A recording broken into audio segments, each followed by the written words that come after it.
열심히 믿었어도 란 제목으로 좀 은혜를 나누고자 합니다. 한번 따라합니다. 열심히 믿었어도. 2주 전에 우리는 이곳에서 동일한 본문, 오늘 우리가 살펴볼 동일한 본문의 말씀을 가지고 주님이 기억하는 손이란 제목으로 좀 은혜를 나누었습니다. 아마 기억들 다 하실 거예요. 주님이 기억을 하셨다. 다른 손들은 기억지 못하고 오직 이 혈루증으로 고통 속에 있었던 이 한 여인의 그러한 눈물의 기도, 또 주님이 기억하신 손이었다. 우리가 여러분 살펴보았습니다. 당시 많은 무리들이 예수님의 몸과 옷에 손을 대었지만 주님께서는 오직 한 여인의 손에만 기억을 하셨죠. 바로 12년 동안 하혈을 했던, 즉 혈루증으로 온갖 고통 속에 있었던 한 여인의 손만을 기억하셨습니다. 유다 공동체에서 부정한 여인으로 낙인이 찍혔어요. 12년 동안이나. 유대 율법을 보게 되면요, 이 하혈을 하는 여인, 이 부정한 여인이라고 취급을 당했습니다. 그러니까 유다 공동체에서는요, 쫓겨나야만 했어요. 같이 살지를 못합니다. 형제지간, 가족들과 함께 부모를 떠나야만 했고 남편을 떠나야만 했을 거예요. 여러분, 그렇기 때문에 아마도 육체적인 고통뿐만 아니라 이 심적인 고통도 굉장한 사람이 바로 그 여인이었을 것입니다. 또한 병행구절인 마가복음 5장을 보게 되면 자신의 질병을 고치고자 정말 많은 의원들을 찾아다녔어요. 찾아다녔기 때문에 자신이 가지고 있는 많은 재산을 다 날리게 되었죠. 뭐 병원에서 여러분 그냥 고쳐주는 건 아니잖아요. 그렇기 때문에 아마 많은 용하다는 의원들을 찾아다니느라 자신이 가지고 있던 많은 재산을 다 날렸습니다. 이제 병원도 가지를 못해요. 여러분, 이 정도로 많은 치료를 받았다면 병이 점점 좋아지고 좀 완쾌되는 그 모습을 보여야 할 텐데 그런 모습은 전혀 없습니다. 점점 심해져 가고 있는 상황 가운데 놓여 있는 여인이었기 때문에 아마도 안타까움 그 자체라고 우리가 생각해 볼 수 있겠죠. 그러다가 주님의 고침을 받게 된 거예요. 그렇다면 어떤 이유로 주님께서는 그녀의 손만을 기억하셨을까요? 제가 말씀을 드렸죠. 많은 무리들이 예수님의 옷과 손에 다 손을 댔지만 유독 우리 주님께서는 이 여인의 손만을 기억하셨다라고 제가 말씀을 드렸어요. 그렇다면 그 이유는 무엇입니까? 무엇 때문에 그 여인의 손만을 기억하신 것입니까? 바로 그녀가 간절함이 담긴 믿음의 손을 소유하고 있었기 때문입니다. 여러분, 간절함이 담긴 믿음의 손, 그것으로 인해서 우리 주님이 기억해 주신 거예요. 그러면서 우리는 2주 전 이곳에서 다짐을 했죠. 이제부터는 예배를 드릴 때에도, 기도를 할 때에도, 찬양을 할 때에도, 말씀을 읽고 묵상을 할 때에도, 또 봉사하고 이렇게 섬기는 헌신을 할 때에도 간절함을 가지기로 다짐하고 결단을 했습니다. 그렇습니다. 우리네 신앙생활에 있어서 간절한 믿음이 굉장히 중요함을 성경은 이야기를 하고 있어요. 그걸 부정하고 있지 않습니다. 성경 곳곳에서 간절한 믿음이 얼마나 중요한지에 대해서 이야기를 해주고 있다는 거예요. 여러분, 맹인거지 바디메오의 경우에도, 또 네 사람에 매여서 예수님에게 오게 된 한 중풍병자의 경우에도, 또 자신의 딸에게서 귀신 쫓아내기를 원했던 수로보닉의 여인의 경우에도 어떻습니까? 간절한 믿음을 동일하게 가지고 있었기 때문에 주님을 인격적으로 만날 수가 있었고 결과적으로는 주님으로부터 치유를 받게 되었던 것이죠. 그러기에 우리들은 간절한 믿음을 가지고 간절하게 기도함으로 문제 해결을 받을 수가 있는 것입니다. 따라서 이곳에서 예배드리는 여러분들 모두 12년 동안 혈루증을 앓았지만 간절한 믿음으로 주님의 옷깃에 손을 대었고 결과적으로 주님으로부터 치유를 받았던 이 여인과 같이 저와 여러분들 모두 간절한 믿음을 소유할 수 있기를 주님의 이름으로 축복합니다. 설교하는 저도 간절한 믿음이 중요함을 부인하고 싶지는 않아요. 이거 굉장히 여러분 중요합니다. 여러분, 기왕 믿는 것, 간절한 믿음을 소유할 수 있기를 주님의 이름으로 축복합니다. 이 자리에 나오신 여러분들도 간절함을 가지고 나왔다면 아마 여러분 간절함이 없이 나오신, 형식적으로 나오신 분들과는 아마 다를 거예요. 자세가 다를 겁니다. 내가 오늘 하나님 꼭 만나고 가야지, 오늘 말씀을 통해서 은혜 받고 가야지, 그러한 간절함이 있을 거예요.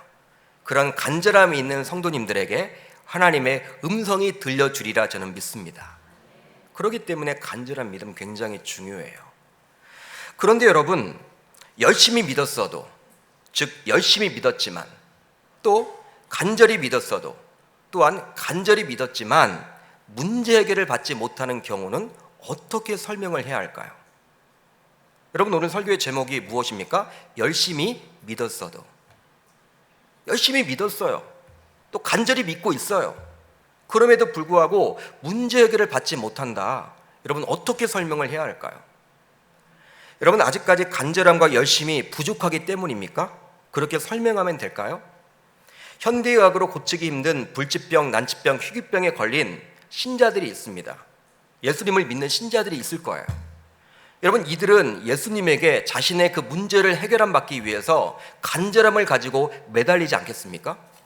현대의학으로 고치지 못하니까 의사들이 포기했는데 나는 살고 싶지 않습니까, 여러분? 그럴 때 주님 앞에 간절함을 가지고 나오지 않겠어요?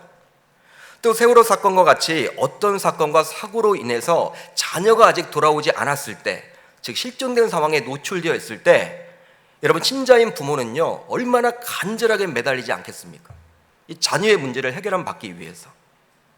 내 자녀가 여러분 고3 수험생이라면 여러분 부모로서 간절하게 하나님 앞에 매달리지 않을까요?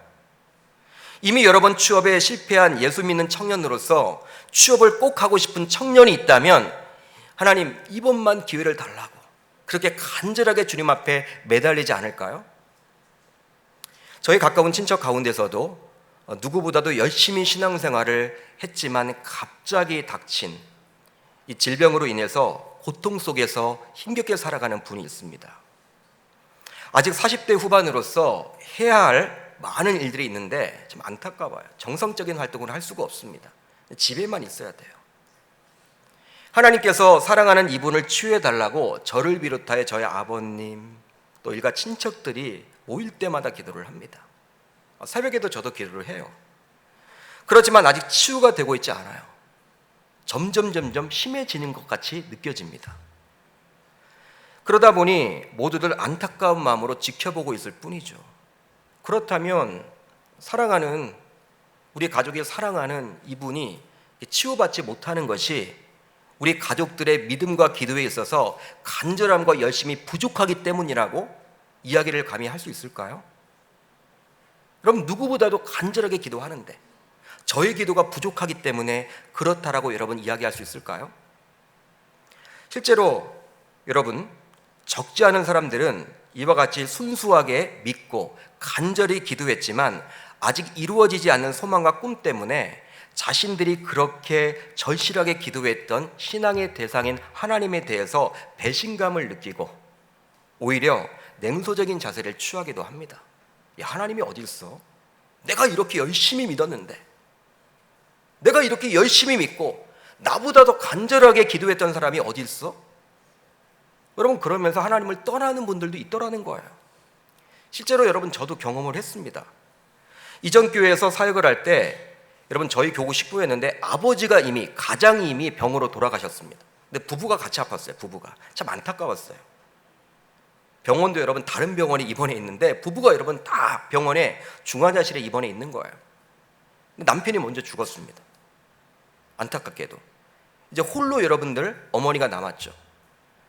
이 자녀인 청년, 이 장성한 청년의 입장에서는요, 여러분 이제 황당한 거예요. 이게 뭔가.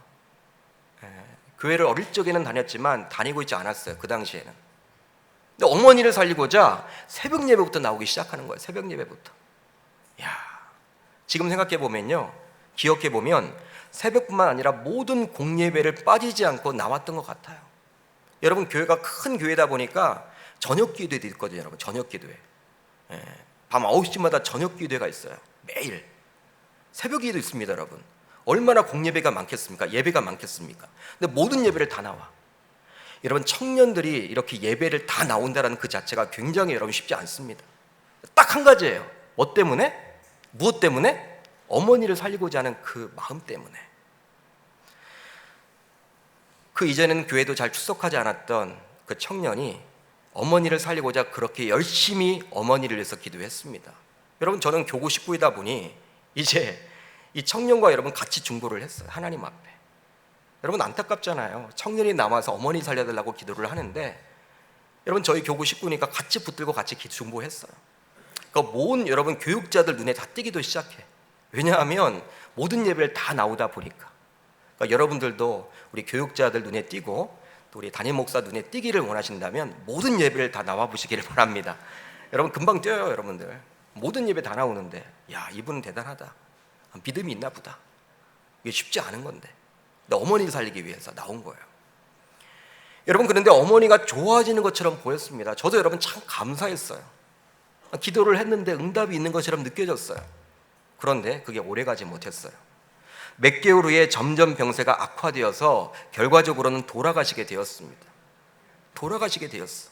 기도했는데, 간절히 기도했는데, 모든 공예배에 나와서 수개월 동안 기도했는데 3일 동안 장례를 집례하면서 저도 마음이 굉장히 아프고 무거웠어요. 뭐라고 이야기할 수가 없더라고요. 그 이후 그렇게 간절하게 하나님 앞에 매달렸던 그 청년이 교회에서 보이지 않는 거 있죠. 교회 여러분 나오질 않아요. 장례를 끝나면 교회를 계속 나와야 할 텐데 나오질 않는 거예요. 제가 연락을 해서 만나봤습니다. 만나봤더니 저에게 하나님에 대해 원망을 그렇게 하더라고요. 하나님이 정말 살아있는 거 맞냐고. 내가 그렇게 열심히 기도했는데, 내가 그렇게 하나님 앞에 간절하게 매달려 기도했는데 살려줄 줄 알았다고 하나님이. 근데 어떻게 이렇게 데려가시냐고. 하나님 없다라고. 막 여러분들 눈물을 흘리면서 막 호소를 하더라고요. 저는 여러분 할 말이 없기 때문에 그냥 붙잡고 여러분 기도해 줬어요. 그렇습니다. 단지 간절함이 부족하기에 어떤 문제 해결을 받지 못한 것이라고 성도들은 쉽게 이야기를 합니다. 야, 간절하게 기도를 해봐. 믿음으로 기도를 해봐. 열심히 해봐. 매달리면 하나님이 응답 주실 거야. 그렇지만 문제의 당사자는 그런 상황 속에서 오히려 절망감과 좌절감, 그리고 하나님에 대한 섭섭함을 느낄 때가 많이 있어요. 이렇게 간절하게 기도를 하는데 이것보다 더 열심히 기도하는 경우가 어디 있냐. 모든 예배에 내가 다 나왔는데. 여러분 도대체 왜 열심히 간절히 하나님을 믿고 기도했는데 이렇게 응답을 받지 못하는 신자들이 있는 것일까요? 하나님이 살아 계시잖아요, 여러분. 아멘입니까? 하나님이 살아 계시잖아요. 그 하나님이 살아 계시는데 왜 응답을 해주지 않는 거예요? 나 하나님 자녀 맞아요. 내가 기도하면 응답을 주셔야 하잖아요. 성경에 그렇게 나와 있잖아요, 여러분들. 분명히 우리는 앞에서도 언급을 했지만 성경 곳곳에서 간절한 믿음이 얼마나 중요한지에 대해서 살펴봤습니다. 그런데 이 간절함과 믿음의 상관관계를 전혀 살펴볼 수 없는 상황 속에서 우리 주님이 믿음 이야기를 하는 경우도 있더라는 거예요. 성경을 보게 되면요, 이 믿음과 간절함 굉장히 여러분 연관이 되어 있어서 그쪽에 있을 때 그 믿음 이야기를 하면서 간절함 이야기를 하는 경우도 있지만 믿음과 간절함이 전혀 관계가 없는 상황 가운데서도 믿음 이야기를 하는 경우들이 있더라는 거예요. 마가복음 4장 35절 이하를 보게 되면요, 예수님과 제자들은 배를 타고 가고 있습니다. 어디론가 지금 가고 있어요. 그런데 갑자기 큰 광풍이 일어나서 배에 물이 가득 찼고 제자들은 이제 두려움에 떨게 되었어요. 여러분 배에 물이 가득 차게 되면 어떻게 될까요? 잠시 후면 배가 가라앉게 되겠죠. 지금처럼 펌프로 배에서 물을 뽑아낼 수 있는 입장도 아니잖아요. 여러분 황당하잖아요. 지금 예수님과 같이 가고 있는데 예수님은 그 상태에서 잠을 고이 자고 있었습니다.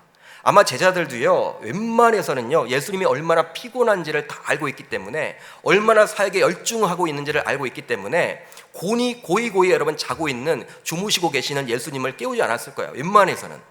이거 큰일 났거든. 배에 물이 들어오기 시작하고 물이 가득 차게 되었어. 이제 잠시 후면 배가 가라앉게 되었어. 예수님을 깨웁니다. 깨웠는데 예수님은 풍랑을 이제 잠잠케 하시고 두려움에 떨고 있는 제자들에게 이렇게 이야기를 하고 있어요.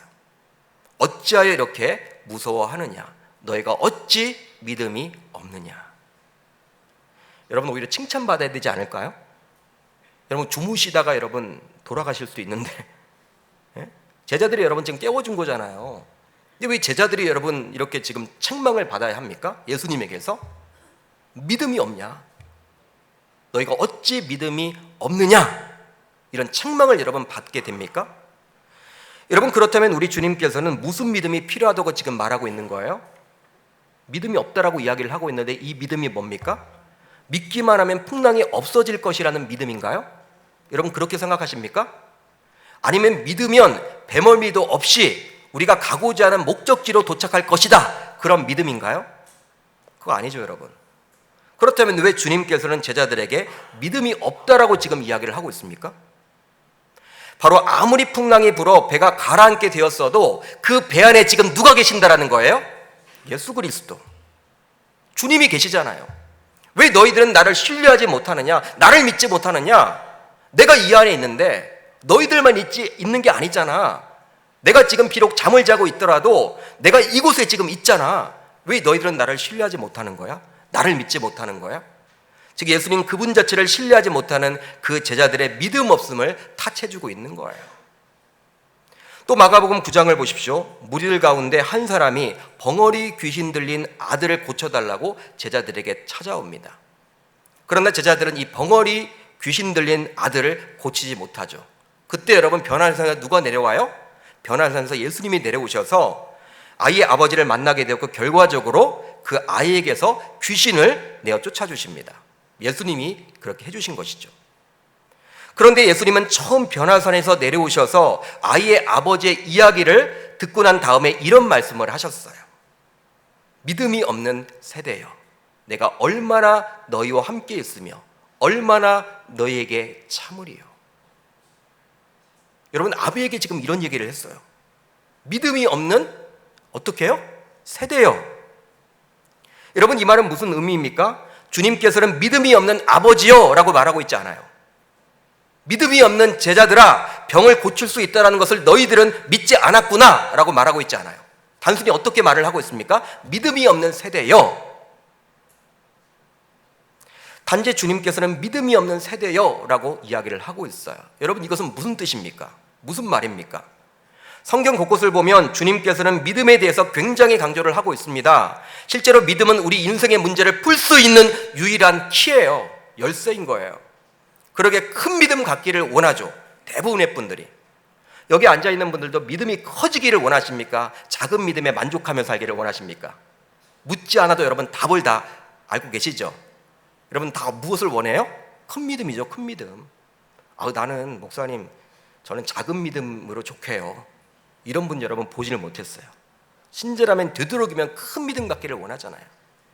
즉 믿음의 강도를 굉장히 중요시 여깁니다. 믿음의 강도를 굉장히 여기는 거예요. 중요시. 한마디로 신앙생활의 목적이 바로 무엇이라는 거예요? 믿음의 강도를 높이는 것이죠. 우리가 말씀과 기도와 기도 생활을 왜 지속적으로 하려고 합니까? 믿음의 강도를 높이기 위해서, 큰 믿음 갖도록 하기 위해서. 그런데 주님께서는 이 믿음의 강도보다는 오히려 믿음의 내용을 중요시 여겨요. 잘 들어보세요. 여러분, 다시 한번 이 말씀을 살펴봅시다. 우리 한번 이 자막을 한번 같이 읽어봅니다. 시작.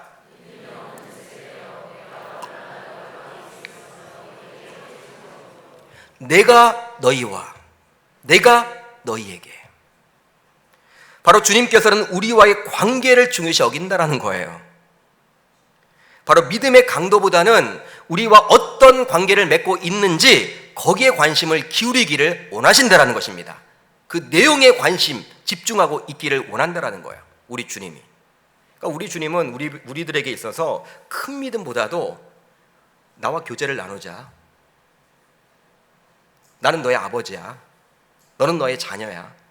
친밀한 이 관계를 원하시지, 우리가 여러분 큰 믿음 갖고 뭐 적은 믿음일 때는 굉장히 여러분 위축되고 그걸 원치 않는다라는 거예요. 결과적으로 예수님께서는 귀신 들린 벙어리 아들을 고쳐주십니다. 아버지와의 대화를 보게 되면 주님이 말하고자 하는 믿음이 과연 어떠한 믿음인지에 대해서 우리가 잘 알 수가 있어요. 마가복음 9장 22절로 24절의 내용을 우리 한번 같이 한번 읽어봅시다. 시작. 귀신이 그를 죽이려고 불과 물에 자주 던졌나이다. 그러나 무엇을 하실 수 있거든?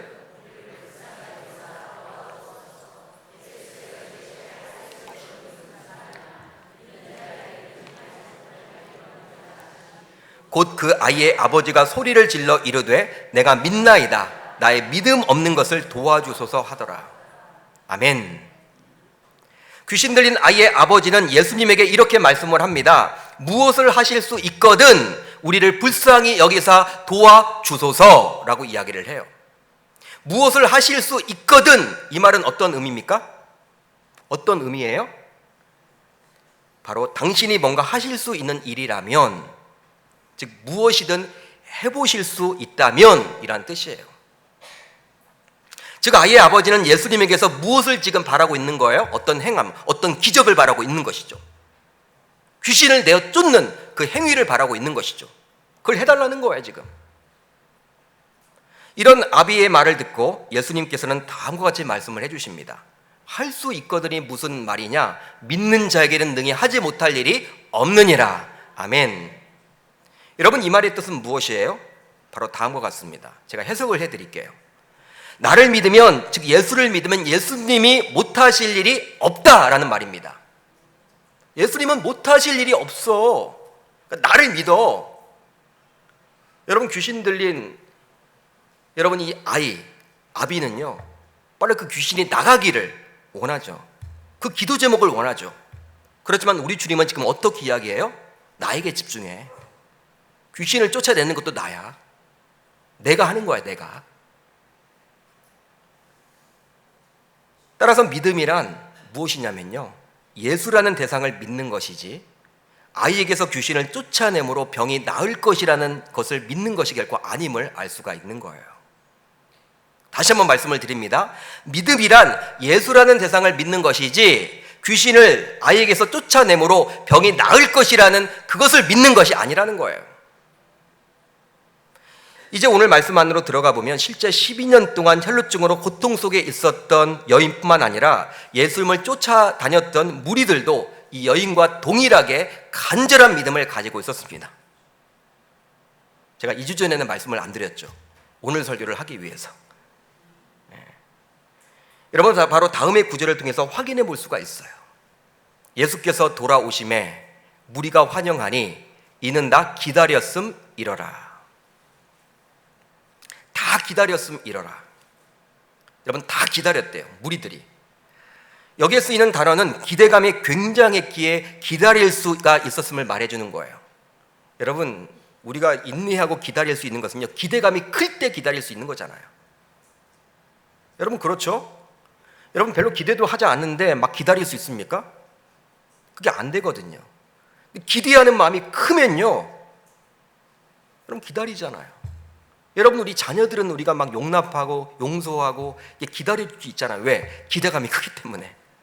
자녀는 포기할 수가 없잖아요. 그렇기 때문에 여러분, 자녀가 설령 지금은 별 볼 일 없고 세상에서 어쩌면 손가락질을 당할지 모르지만 내 자녀이든 내 부모는 여러분 자신의 자녀만큼은요 포기가 안 되거든. 그러니까 기대하는 거죠. 기대하기 때문에 끈질기게 여러분들 우리가 인내하며 참고 기다릴 수 있는 거예요. 그러니까 여러분, 다 기다렸음 이러라. 이 단어가 바로 그런 뜻이에요. 즉 무리들이 그리할 수 있었던 것은 간절한 소망 하나씩을 품고 찾아왔기 때문입니다. 아마도 그들 모두 예수가 병자를 무수히 고쳤다라는 소문을 이미 들어서 알고 있었겠죠. 그러기에 이분을 만지기만 하면 내 병도 혹시 낫지 않을까 하는 간절한 마음으로 예수에게 몰려들었던 거예요. 그리고 예수의 몸과 옷에 손을 대었던 것입니다. 따라서 12년 동안 혈루증을 알아왔던 이 여인뿐만 아니라 그곳에 있었던 모든 무리들도 동일하게 간절한 믿음을 가지고 있었어요, 여러분들. 그런데 유독 예수님께서는 많은 무리들이 동일하게 간절한 믿음을 가졌음에도 불구하고 유독 혈루증을 알아왔던 이 여인에게만 관심을 기울여주고 있습니다. 여러분, 병이 나았다고 자랑하고 있는, 간증하고 있는 이 여인, 혈증에 걸렸다가 12년 만에 내가 고침을 받았습니다. 예수님 만나면서 고침을 받았습니다. 이렇게 간증하고 있는 이 여인의 말을 듣고 있는 그 많은 무리들 가운데 이 여인보다 더 심각한 불치난치 희귀병을 앓고 있었으나 아직 치유받지 못한 사람들이 있었다면 얼마나 여러분 상대적 박탈감을 느끼지 않겠습니까? 여러분, 그런 생각 안 해보셨어요? 12년 만에 병 고쳤어? 나는 지금 20년 됐는데. 혈루증? 나는 오늘 죽을 것 같은데. 나도 간절히 지금 매달렸는데. 20년이 뭐야? 나는 태어날 때부터 지금 50년 동안 이렇게 큰 고통 속에 있는데. 여러분 상대적인 박탈감을 느끼지 않겠습니까? 여러분 주님에 대해서 원망하고 서운한 감정을 토로하는 사람도 분명히 있을 거예요. 그 가운데 많은 무리들, 그들도 동일하게 이 여인과 마찬가지로 간절함을 가지고 살았기 때문에, 예수님께 찾아왔기 때문에. 여러분 그렇다면 예수님께서 믿음의 간절함, 즉 강함의 강도를 자로 재듯이 재고 있었던 것입니까? 자를 가지고 여러분 쫙 재어서 이 혈루증 알았던 12년 동안 혈루증을 알았던 이 여인은 그 간절함이 통과했고 다른 무리들은 아직 좀 부족해, 이렇게 여러분 자로 지금 재고 있는 거예요?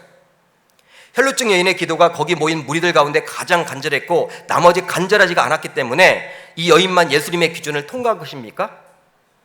예수님의 기준을 통과한 거예요, 여러분. 이 간절함을 가지고 있었던 이 여인만?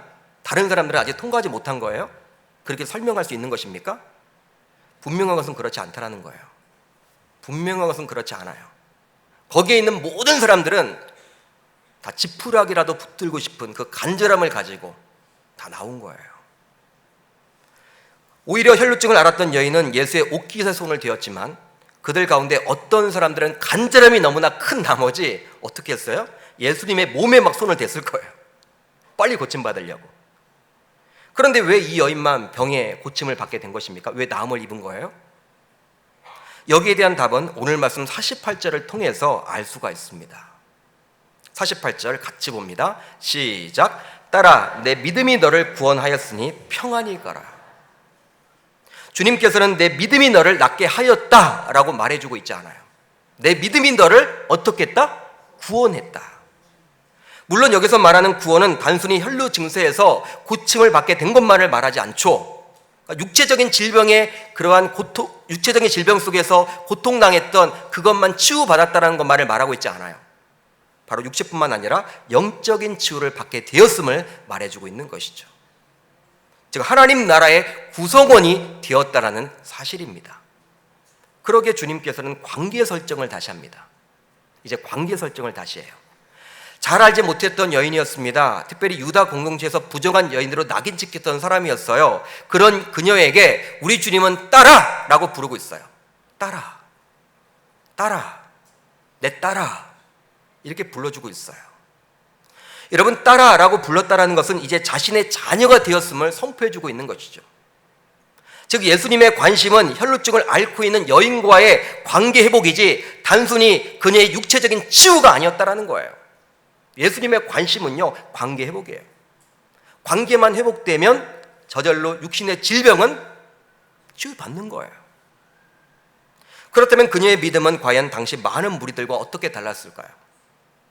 아마도 다른 무리들은 이 사람들에게 손을 대면, 내가 이 예수에게 손을 대기만 하면 내가 치유받을 수 있겠구나 하는 간절한 믿음 정도였겠죠. 많은 무리들은. 그러나 12년 동안 혈루증으로 고통 속에서 있었던 이 여인은 이런 간절한 믿음뿐만 아니라 자신이 찾아와서 옷깃에 손을 댄 예수가 과연 누구인지, 그 예수님이 과연 누구인지, 그리고 그가 지금까지 해왔던 말들을 신뢰했던 거예요. 즉 자신의 질병의 치유보다도 오히려 예수 자체에 관심을 기울였던 여성이었습니다. 이것이 바로 많은 무리들과 혈루증을 앓았던 이 여인과의 믿음의 차이였던 거예요. 당시 무리들은 예수를 만남으로 자신의 질병에서 고침받는 것을 믿었다면 혈루 증세로 고통 속에 있었던 이 12년 동안 혈루 증세로 고통 속에 있었던 이 여인은 자신의 질병조차도 쉽게 고칠 수 있는 예수에게 집중했고 예수를 신뢰했다라는 그 사실입니다. 이걸 믿으시기를 바랍니다. 즉 그분 자체를 믿었던 거예요. 예수님, 12년 동안 이 혈루증으로 내가 고통 속에 있지만 이 병조차도 쉽게 고칠 수 있는 그 예수님에게 지금 집중하고 있는 거예요. 그리했기 때문에 그녀는요, 고침을 받고 나서 놀라운 일이 벌어지죠. 보통 우리들 같으면 고침 받으면 어떻게 해요? 집에 가겠죠, 여러분. 많은 무리들이 있는데 집에 가겠죠. 문제 해결됐으니까. 여러분 그러지 않겠습니까? 12년 동안 만나고 싶었던 가족들이 있잖아요. 만나고 싶었던 여러분 지인들이 있잖아요. 빨리 여러분 제사장에게 가서 자기가 여러분 고침 받았다라고 알리고 빨리 여러분 유다 공동체 안으로 들어가고 싶을 거 아니에요. 우리 같으면 그리 할 텐데 이 여인은 고침 받고 나서 어떻게 해요? 예수님 주변에 계속해서 머물러 있어요. 그러니까 병고침이 중요한 것이 아니라 예수님이 중요한 거야. 예수님을 여러분 집중한 거예요. 예수 그리스도를 만나고 있는 거예요. 그분을 신뢰하고 있는 거예요. 따라서 참된 믿음이란 무엇입니까? 참된 믿음이란 무엇을 믿느냐가 아니라 누구를 믿느냐에 대한 거예요. 여러분 이것을 믿으시기를 바랍니다. 이걸 붙드시기를 바랍니다. 무엇을 믿느냐가 아니에요, 여러분. 참된 믿음은 누구를 믿느냐. 다르게 표현하면 우리가 믿고 싶은 것을 믿는 것이 아니라 예수님이 누구신지, 어떤 말씀을 하셨는지, 무엇을 하셨는지를 믿는 거예요. 신뢰하는 거예요. 또 다르게 설명을 해보면 예수님의 말씀을 전적으로 신뢰하는 것입니다. 즉 우리가 모두 소지하고 있는 하나님의 말씀인 성경 66권을 의심 없이 믿음으로 받아들이고 신뢰하는 거예요. 그것이 바로 참된 믿음이라는 거예요. 사랑하는 성도 여러분, 그러기에 우리들은 이 땅에 하나님 나라를 도래하게 하신 예수 그리스도, 하나님의 아들이시고 메시아이신 분, 이 땅에 개입하셔서 우리에게 풍성한 삶을 주시겠다고 약속하셨던 그 분, 우리는 그분의 주권과 그분의 사랑과 그분의 말씀과 그분의 임재와 나아가 그분 자신을 신뢰해야 하는 것입니다. 왜? 그것이 바로 참된 믿음이기 때문에. 참된 믿음이 다른 게 아니에요, 여러분. 여러분 신자로서 그분을 신뢰하고 믿으면요, 그분께서 우리에게 진정한 복을 주시지 않겠습니까? 아멘이시죠? 그분께서 우리에게 좋은 것으로 채워주시지 않겠습니까? 그분께서 사랑을 우리에게 주시지 않겠습니까? 그분께서 우리들에게 평강을 주시지 않겠습니까? 아마도 다 주실 거예요. 여러 가지를 주시겠죠. 그런데 우리는 그분을 신뢰한다고 말은 하면서도 그분께서 주시는 것보다는 내 자신이 이루고 싶은 욕구, 욕망, 욕심, 생각, 소망 등이 꼭 이루어져야 한다라고 바라고 있어요. 그것만이 꼭 이루어져야 한다라고 여기고 있어요. 즉 하나님의 뜻이 이루어질 것을 믿지만 우리가 원하는 방식과 방법 안에서 이루어지기를 더 바라는 마음이 큽니다. 여러분 즉 무엇입니까? 이걸 설명해 보면 하나님의 뜻이 이루어진 데 있어서 하나를 더 덧붙이고 싶어 하죠. 그러기에 기왕이면 자신이 원하는 방식대로, 자신이 원하는 방법대로 그 뜻이 이루어지기를 원한다라는 사실입니다. 따라서 보통 우리가 생각하는 믿음의 정의와 성경이 이야기하는 믿음의 정의가 달라요. 하나님을 믿는 신자라고 하면서도 우리들은 유교 문화와 샤머니즘에 익숙해서 그런지는 몰라도 우리들은 믿음을 신심으로 여기는 경우가 굉장히 많아요. 그건 잘못된 것이죠. 즉 신실하게 아뢰고 간절히 믿으면 이루어진다는 것이 믿음이라고 생각하기 쉽다라는 거예요. 그러기에 조엘 오스틴의 긍정의 힘, 아마 여러분 읽어보셨을 거예요. 베스트셀러였죠. 조엘 오스틴의 잘 되는 나, 조엘 오스틴의 최고의 삶, 이런 책들이 기독교 출판에서도 베스트셀러에 오를 수가 있는 거예요. 여러분 저자는 이 책 안에서 예수님은 내 믿음대로 되리라 라고 말씀하셨기 때문에 믿음의 한계는 없으니 기왕이면 긍정적인 마음을 갖고 큰 믿음을 가지고 과감하게 기도해야 함을 언급합니다. 어떠한 문제든지 간에 큰 믿음을 가지고 간절히 믿음, 열심을 가지고 기도하기만 한다면, 하나님께 부르짖고 나아간다면 어떠한 문제든지 해결함 받는다라고 이야기를 하고 있어요. 이 책의 내용이에요.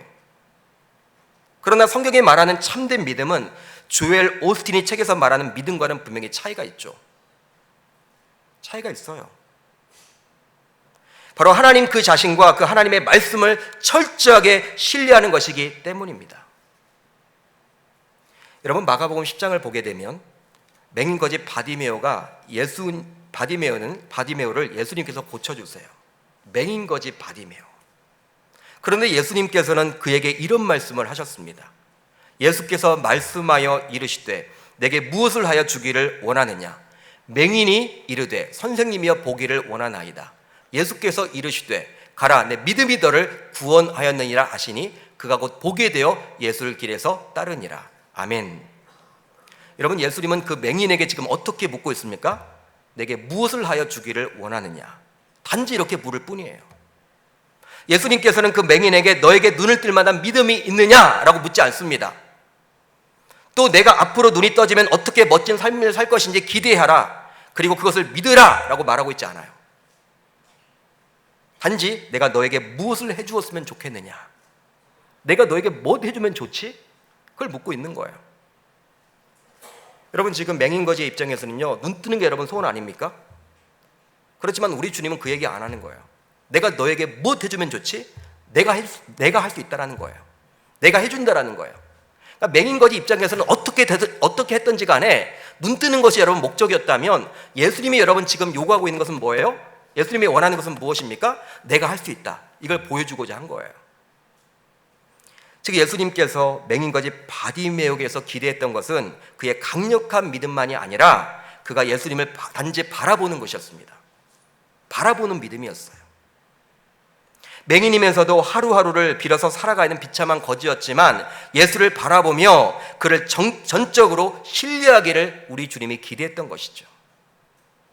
그러게 성경이 말하는 믿음은 자신의 소망을 담아서 긍정적인 일이 일어날 것이라는 단순한 기대가 아닌 거예요.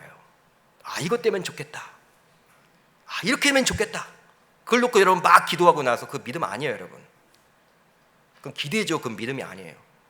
참된 믿음은 그렇게 하는 게 아니죠. 바로 예수님이 누구이고 그가 과연 무슨 일을 하고 계시는가에 초점을 맞추어야만 하는 것이 바로 참된 믿음인 거예요. 따라서 믿음은요, 우리가 원하는 것을 얻게 해주는 요술방망이가 아닙니다. 금 나와라 뚝, 은 나와라 뚝, 그런 요술방망이가 아니에요. 여러분, 물론 우리는 우리의 소원이 있고 이루고 싶은 소망이 있습니다. 신자가 되었지만 불신자들과 마찬가지로 내가 건강하기를 원하고 내 자녀가 잘 되기를 원하고 오래 살기를 원하고 관계도 잘 맺기를 원하고 부자가 되기를 원하잖아요. 이건 우리의 소원이에요. 신자가 되었다고 해서 여러분 이런 소원이 사라진 건 아니에요. 그러나 그러한 나의 소원과 소망을 성취하기 위한 도구로 간절함을 이용해서는 안 된다는 것이죠. 오히려 그러한 시간에 성경이 말하는 참된 믿음의 대상인 예수 그리스도와 그분의 말씀에 대해서 더욱더 신뢰해야만 하는 것입니다. 그리고 그분의 주권에 맡기는 거예요. 그분의 일하심에 맡기는 거예요. 그분의 섭리에 맡겨드리는 거예요. 인내하며 말이죠. 인내하는 거예요. 분명히 나 자신을 자녀로 삼아주셨으니 하나님의 때가 되면 자녀인 나를 가장 좋은 곳으로 채워주실 것이라는 확신을 갖는 것입니다. 이것이 바로 참된 믿음을 가진 신자가 가져야 할 신앙의 자세임을 저와 여러분들은 꼭 기억하실 수 있기를 주님의 이름으로 축복합니다. 여러분, 이제 추석 연휴도 다 지나갔습니다. 이제 가을이에요. 굉장히 시원해졌습니다. 이 가을 우리의 믿음을 하나님의 말씀 앞에서 한번 점검해 보았으면 좋겠어요. 아무리 우리가 열심히 믿어도 간절히 믿지만 우리는 무엇을 믿느냐가 아닌 누구를 믿느냐가 중요함을 깨닫게 되었습니다. 혹시 여러분들은 여러분들의 희망 상황, 소망, 기도 제목들을 위한 도구로 예수 그리스도를 이용해 먹고 있지는 않으십니까? 내가 여러분 다 정해놓고 하나님이 주신 비전도 아니야, 잘 되기를 원하는 거야, 내 욕심이 들어가 있고 내 야망이 들어가 있고. 여러분, 왜 내 자녀가 잘 돼야 됩니까? 잘 돼야 되겠죠. 근데 그게 하나님이 주신 비전이냐, 내 욕심이 그 안에 들어가 있지 않나, 세상적으로 보여지려고 하는 그 야망이 그 안에 숨어 있지 않나, 그걸 점검해 보셔야 하는 것이죠. 이제 우리는 결단을 해야만 합니다. 우리가 간절히 소망하는 것조차도 예수님 앞에서는 과감하게 내려놓을 수 있는 그 믿음을 가질 수 있기를 바랍니다. 그렇게만 된다면 누구보다 크신 주님께서 우리가 소망하는 것 이상의 좋은 것으로 풍성하고 넉넉하게 채워주시리라 저는 믿어요. 우리 계명교회 성도님들이 그러한 인생을 살아가야 할 줄 믿습니다. 여러분들 기도 제목 응답받으면 좋겠죠. 그렇지만 우리가 간절히 열심히 한다고 해서 응답받는 것이 아니라 우리가 주님에게 집중하고 주님에게 여러분 갈망하고 주님에게 여러분 초점을 맞추어서 기도해 나아갈 때 어느 순간 주님이 그 문제를 해결해 주시는 거예요. 내 열심이 중요한 게 아닙니다. 내 간절함이 중요한 것이 아닙니다. 바로 주님의 열심과 주님의 일하심과 주님의 갈망이 중요함을 저와 여러분들은 꼭 기억하실 수 있기를 주의 이름으로 축복합니다. 이게 바로 믿음이에요. 참된 믿음은요, 내가 이루고 싶은 것 여러분 그걸 막 소원들을 가지고 여러분 주문 이루듯이 여러분 막 한다고 그게 되는 게 아니에요. 그 무당신앙이에요. 무당신앙. 우리나라 여러분 전통 제례 그런 거예요. 별 볼 일 없는 거예요. 그렇지만 성경이 말하는 믿음은 바로 예수 그리스도예요. 예수님 믿는 거예요. 그 예수님이 여러분 모든 것을 하실 수 있는 분이잖아요. 그분에게 초점을 맞춰 나아간다면 내 모든 그런 문제도 자연스럽게 해결함을 받게 되리라 저는 믿어요. 그러니까 여러분 이 예배 나오셔서 예수님을 만나셔야 되고, 기도할 때도 예수님께 하셔야 되고, 말씀을 읽을 때도 예수님을 발견할 수 있어야 하는 것입니다. 내가 몇 시간 기도했다, 내가 주일 예배 나왔다, 여러분 이러한 나의 여러분 간절함, 나의 열심이 중요한 것이 아니라는 사실이에요. 우리 계명교회 성도님들은 그렇게 살아갈 수 있기를 주님의 이름으로 축복합니다.